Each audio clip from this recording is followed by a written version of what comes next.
Hello and welcome. This is Sonia Batten and I'm starting another sketchbook page. I'm doing a landscape today.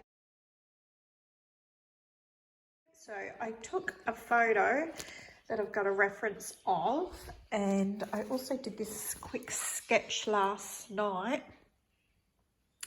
So I'm going to be using this and my reference photo. Here's my sketchbook page. I've just got some warm red that I've watered down a little bit, and I'm just going to do the whole background just in a very light watered down red, and then we'll go from there. Okay, so here's a little update. Look, I just sketched in the landscape really quickly, and now I've just done my very first part. This is where all these wheat bales were, which you'll see here. This is the part I've started on, and the reason why I've done a red background is because I like to have a little bit of that red showing through. It just gives it a bit more depth, and when you're using a lot of green colours in a landscape, if you leave a little bit of red showing in between the green, in between the patches, it looks really good. At the moment, I'm looking at this and I'm thinking it may be a bit too green, because in my reference photo I can see that the wheat field isn't just a yellowy colour, it's actually got green in there. So I think I might put another coat of more of a really pale creamy colour over the top of this, with a little bit of this showing through. And I'm making all my own greens as well. I'm not going to use any out of the jar. I'm just using my red, my blue and my yellow, mixing them up to different tones, and white to get all my different greens. So this is where I'm at the moment, and I'll come back to you when I've done a little bit more. Okay, so I've put another layer on that and I'm liking it better. And I'm trying to go very loosely so you can see my strokes, and I'm sort of angling them up this way because the wind was sweeping this way.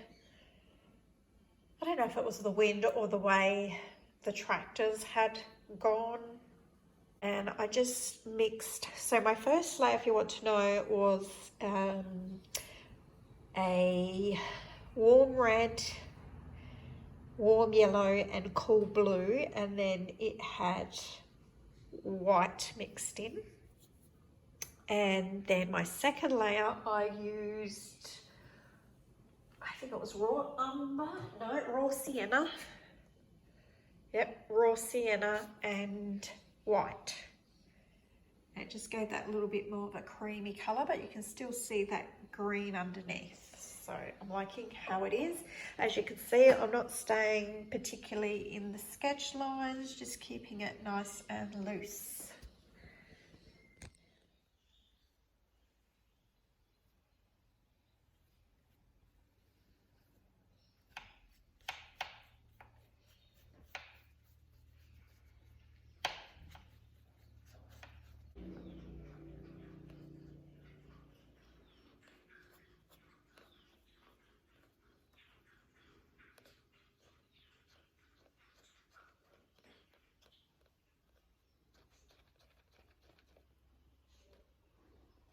Can you see how I've just left little tiny pieces of red in between?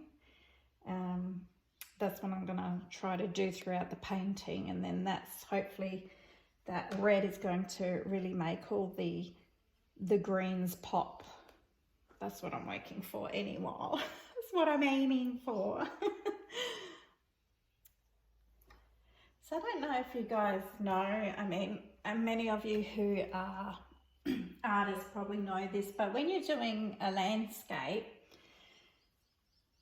you normally have your warm colours towards you. What's closest to you is your warm colours, and then as the landscape recedes, you go to your cool colors, so your cool greens or your cool purples for mountains or hills. Same with your trees, you'll have cool colored trees in the background, maybe warmer colored trees in the foreground. So I just want to explain that to you. It's just something that I've learned along the way. Also, I don't know if they sell these throughout the world or if it's just Australia, but these Chroma Acryl, these are just student paints. On each one it actually has written on there if it's a cool red or a warm red, and I thought that was fantastic, especially for students and even myself, who, you know, sometimes it's really hard to go, oh, now is that a cooler red or a warmer red, or is that cooler blue or a warmer blue?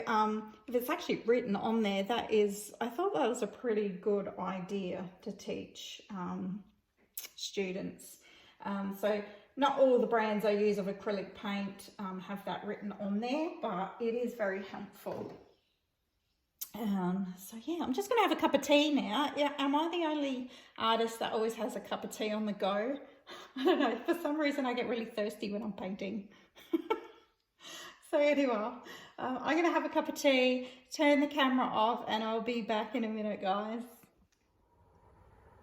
Alrighty, so I've blocked in all my shapes, all my hills, my rolling hills, I've gone from my darker tone, slowly going up to more lighter tones in the foreground. Probably breaking some rules here and there, but that's art for you, isn't it? This is the quarry section, so I sort of try to make that look rocky. This was the track that I guess the trucks drive on constantly, this square. They must come, I don't know, there must be another little track maybe behind here or something where they come from, which was out of sight, and they would go to the quarry. So yeah, I'm pretty happy with that. Now I'm just going to go in. There was trees around the landscape, so I want to get them in. I'm just going to go in with my, what is it? It's a number, I'm looking here, a number, I think it says a 1. Could be a 1, not sure. Where is it? There it is. Just really stiff brush with a long handle, and I'm going to loosely put my trees in now, and then we'll be done. You know what, I've decided just to use my sketch as reference so that you can see me painting the trees in, and I'm going to do them very loosely, because I've got the general shapes in here and I really like, so that's what I'm gonna do.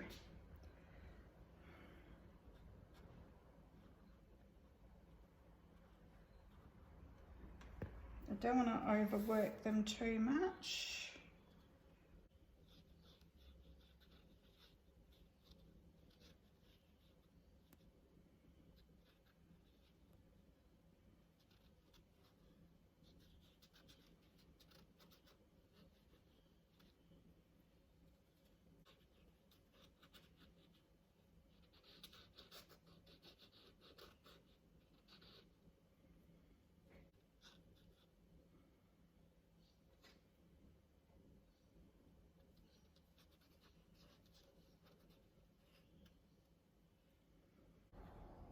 Then along this, I'm just trying to see, I think it was along here, there was a couple of small trees on there. Don't know if I like that colour yet, but we'll see. I'm just getting the shapes in.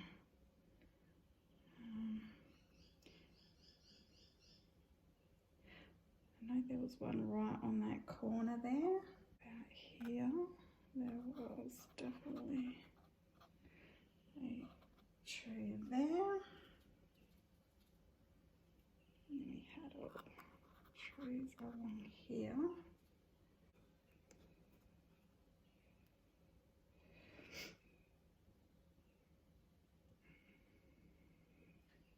Probably went a bit too far with that. I don't know if they were in front of that road, but it doesn't matter. You know, I just think it's an artist's interpretation. So if I want to put the trees coming this far, I will put the trees that far. The trees here. I might come in and put some, I'm just doing the trunks. I'm just doing the trunks of the trees like the same color as the tops of the trees at the moment. I'm not too fussed there. Up here.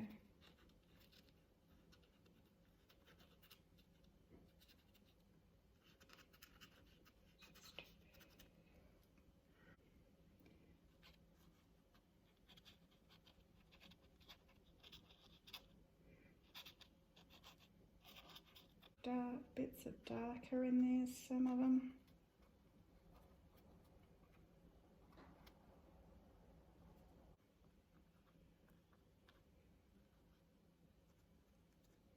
And that's basically how I do loose trees.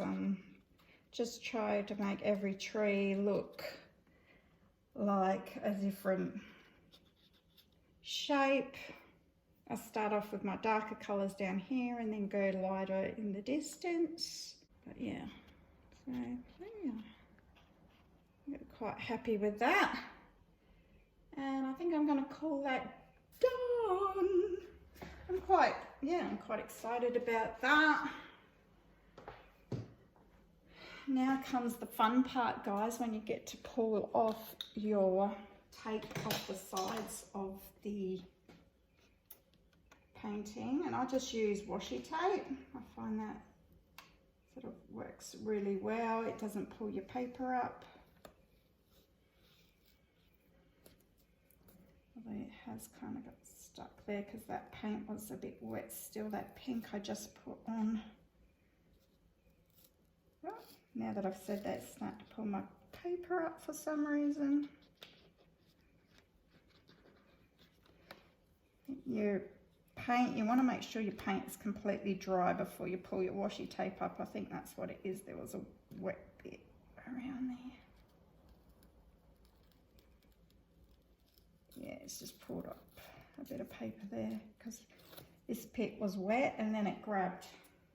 Every day I sort of learn something new. I admit I spend a lot of time on the internet looking at Instagram and YouTube videos of other artists and tutorials, and I see what other people are doing. I bought myself some artist books of some of the well-known great artists like Van Gogh. He's my favorite artist from the past, and I studied his work in one of my sketchbooks. I just studied different styles, and I've looked at other artists and I've tried to do in their style just to learn sort of new techniques or how they did something. And I think that every artist has to do that. I think they can't be pig-headed and say, I want to do it this way, this is how I'm doing it, and I'm not going to try any other different styles. I think it's important to learn off of other artists. Hence again, that's why I have sketchbooks. And I've got 3 on the go that I work on. 2 are A4 size, and then I have an A5 size, which I normally use in my lounge room at night when I'm watching TV or something and I just feel like doing art. I'll take my A5 in there, and that's where I do my quick sketches. But that's it, guys. I hope you like it. I love the looseness of it. I love hope you can see the red little bits in between. I think it sort of makes it pop, gives it a bit more depth. And yeah, I really loved doing this painting for you. If you liked this and want to see more, please subscribe and leave a comment, and I would love to hear your thoughts. Okay guys, happy art day. Bye.